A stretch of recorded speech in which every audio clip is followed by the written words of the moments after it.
Hello everyone, स्वागत है आप सभी लोगों का हमारे यूट्यूब चैनल एग्ज़ाम चक्र पर।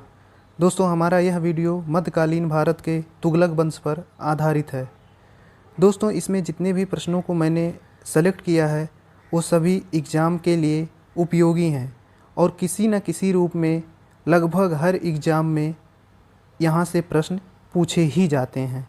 तो चलिए बिना किसी देरी के डिस्कशन शुरू करते हैं।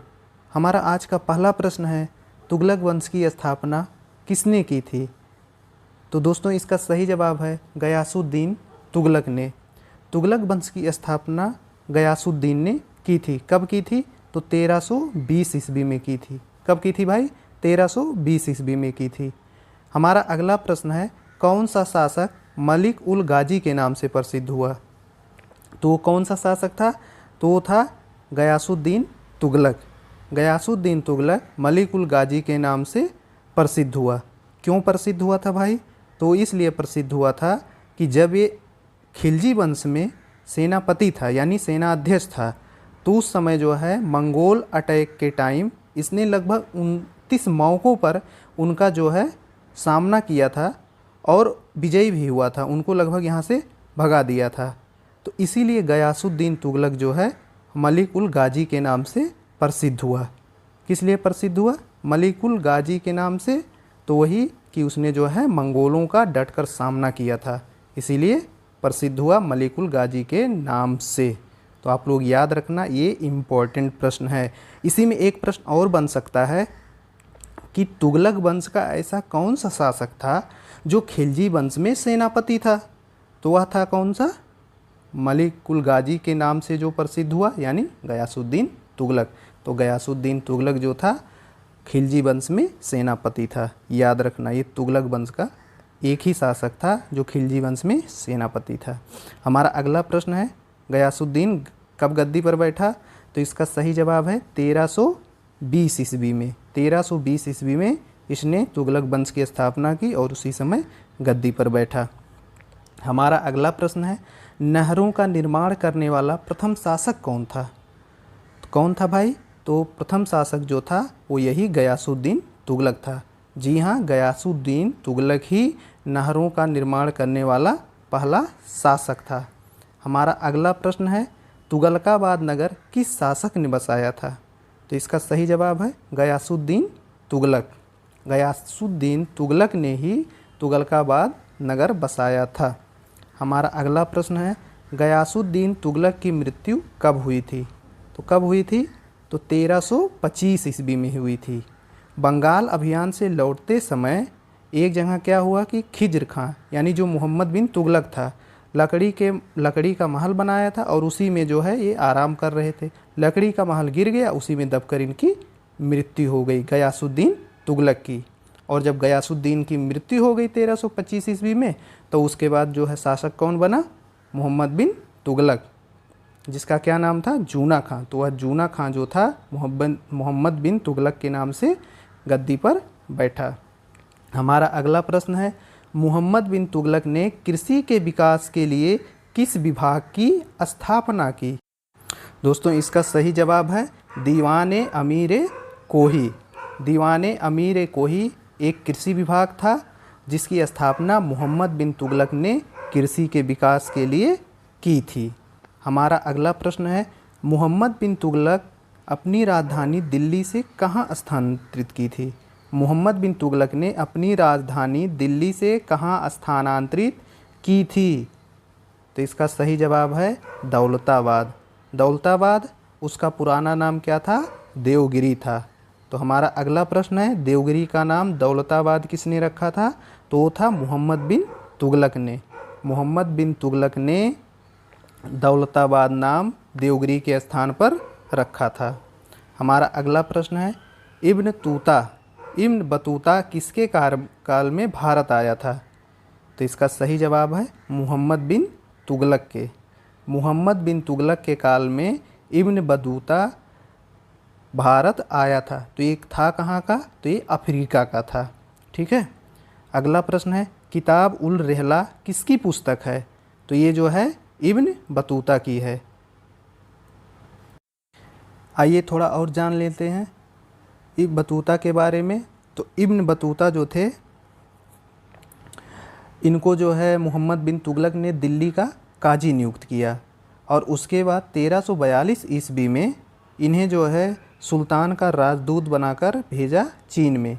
तो यह भी प्रश्न पूछ सकता है कि किस अफ्रीकी यात्री को मोहम्मद बिन तुगलक ने अपना राजदूत बनाकर चीन भेजा था?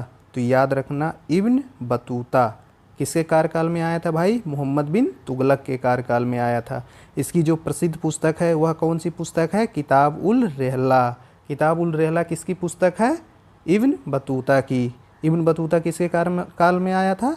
तो मोहम्मद बिन तुगलक के कार्यकाल में भारत आया था। हमारा अगला प्रश्न है, मोहम्मद बिन तुगलक की मृत्यु कब हुई थी? तो इसका सही जवाब है 1351 में।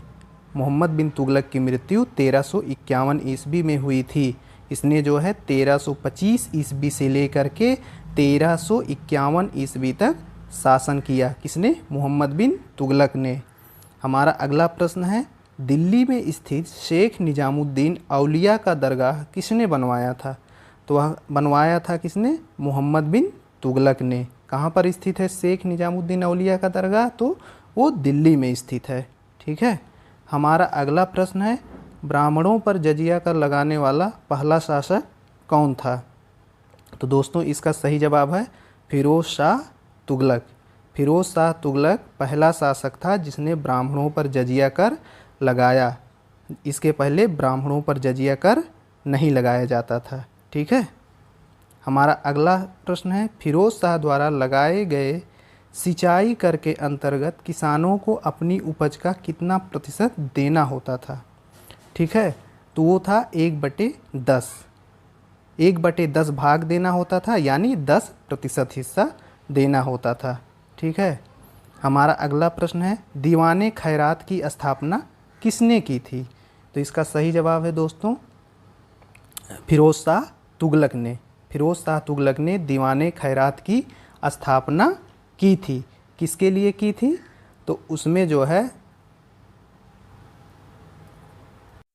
जो अनाथ महिलाएं होती थी, अनाथ मुस्लिम महिलाएं और जो विधवा होती थी या लड़कियां होती थी, उन्हीं लोगों की सहायता के लिए फिरोज शाह तुगलक ने दीवाने खैरात की स्थापना की थी।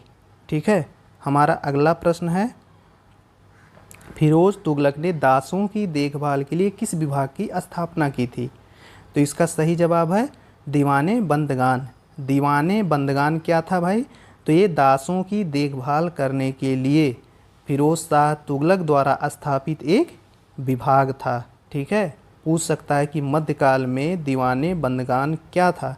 तो यह क्या था? दासों की देखभाल करने के लिए एक विभाग था।